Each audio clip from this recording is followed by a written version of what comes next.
নমস্কার, welcome to my channel. আমার channel আমার কিছু কথা, আমি অনিমেষ আপনাদের সঙ্গে।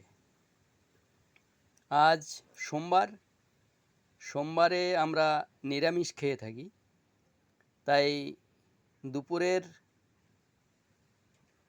খাবারের যে মেনু তার উপরে একটা ভিডিও বানাচ্ছি, ভিডিওটা দেখুন।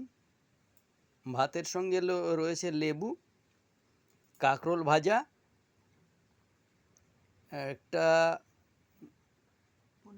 পনিরের পাতুরি, আর একটা আছে আপনার তরুলের চচ্চড়ি, ডাল আর পনিরের তরকারি। এই হচ্ছে আজকে দুপুরের মেনু। এখন খাওয়া শুরু করব। তার আগে আপনাদের দেখালাম, ভালো লাগলে লাইক করবেন, শেয়ার করবেন, সাবস্ক্রাইব করে এগিয়ে নিয়ে যাওয়ার জন্য সাহায্য করবেন। ধন্যবাদ।